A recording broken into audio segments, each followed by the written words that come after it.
Dear student, welcome back to our YouTube channel, that is Bio Lecture by Rashid Khan. Today we will start a new topic in the 11th class biology. The chapter name is Cell Division. आज के इस video में हम 11th class biology में से सबक number 7 जो text book के पेज नंबर 76 के ऊपर दिया हुआ है वो देखने वाले हैं। एक नया टॉपिक, उस टॉपिक का नाम है टाइप्स ऑफ सेल डिवीज़न। खलवी तकसीम की अक़साम या खलवी तकसीम की कितनी टाइप्स होती है आज के इस वीडियो में देखने वाले हैं।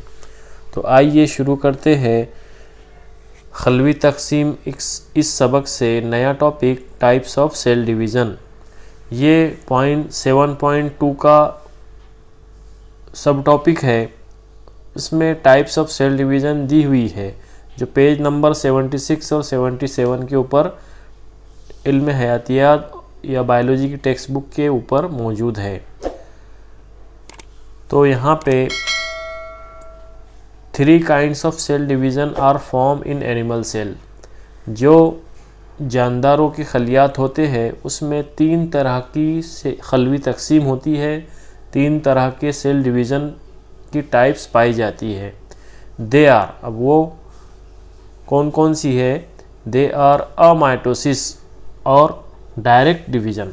तो उसमें सबसे पहली टाइप्स है अमाइटोसिस या फिर हम उसको कहते हैं डायरेक्ट डिवीज़न।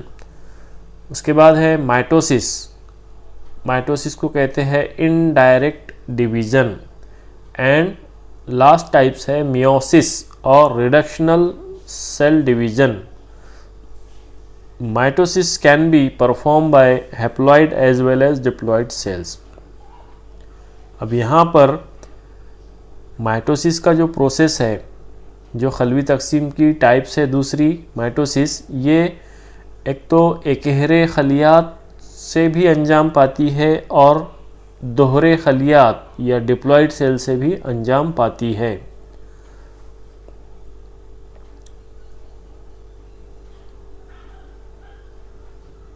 लेकिन meiosis can be perform by diploid cell only. अब यहाँ पे डिफरेंशिएट किया गया है माइटोसिस को और मियोसिस को।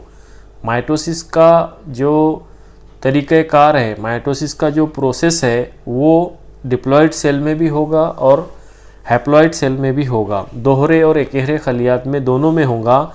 जबकि मियोसिस का जो अमल है वो सिर्फ़ और सिर्फ डिप्लॉइड सेल में अंजाम पाएगा या डिप्लॉइड सेल के ज़रिए से वो प्रोसेस होगा। तो ये डिफरेंस है यहाँ पे। In honey bee drones develop from haploid unfertilized eggs whereas in Marchantia haploid spores form gametophyte by mitosis। अब यहाँ पे एग्जांपल दी हुई है कि शहद की मक्खी में जो ड्रोन होता है वो डेवलप होता है हैप्लॉइड सेल से, हैप्लॉइड या फिर एकहरे खलियात से और गैर बार आवर बैजे से, जिसको हम बोलते हैं अनफर्टिलाइज्ड एग।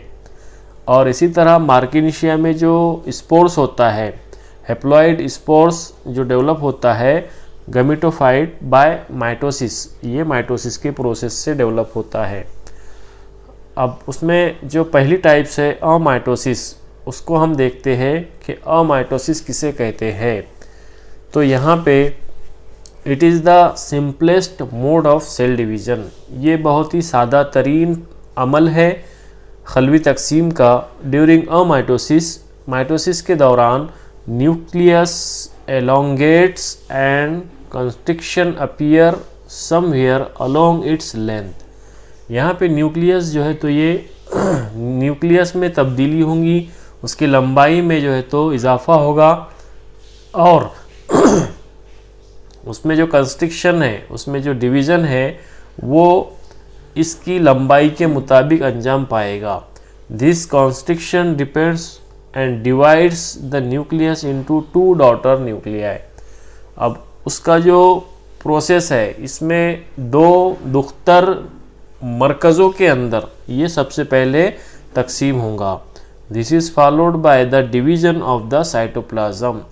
दो मरकज़ों की तकसीम जो है तो उसके बाद साइटोप्लाज्म का या खलिए माए का डिवीज़न या तकसीम होना शुरू होगी, which result in the formation of 2 daughter cells, जिसके नतीजे में 2 दुख्तर खलियात तैयार होंगे।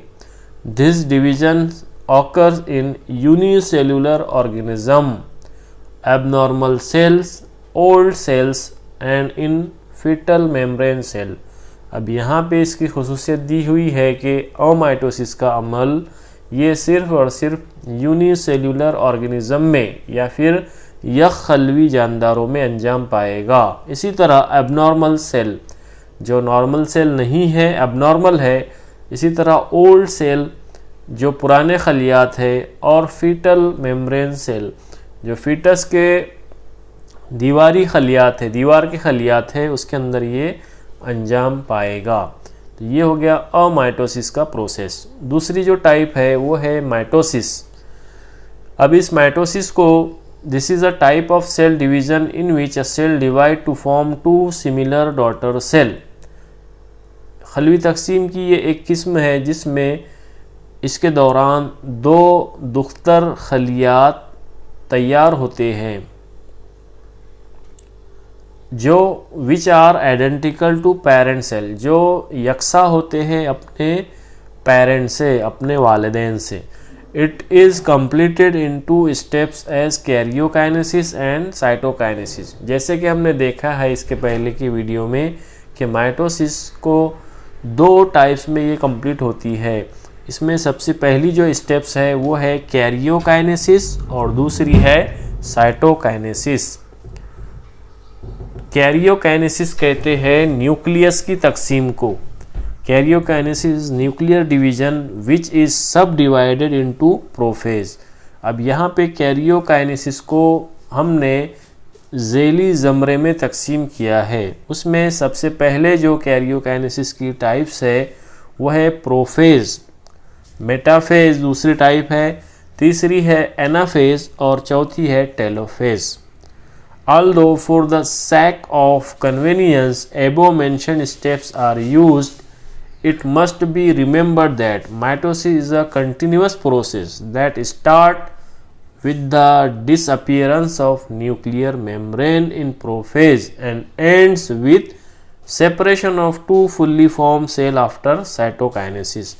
मतलब यहाँ पे जो इसका स्टार्ट होगा, इसकी शुरुआत होगी, ये कैसी होंगी? डिसअपियरेंस ऑफ न्यूक्लियर मेम्ब्रेन, जो मरकज़ी की दीवार रहेगी वो सबसे पहले डिसअपियर होंगी। कौन सी स्टेज में? प्रोफेज की स्टेज में सबसे पहले डिसअपियरेंस ऑफ मरकज़ी की दीवार होगी, प्रोफेज से स्टार्ट होगी और ख़त्म कहाँ पे होंगी? End with separation of 2 fully form cell after cytokinesis.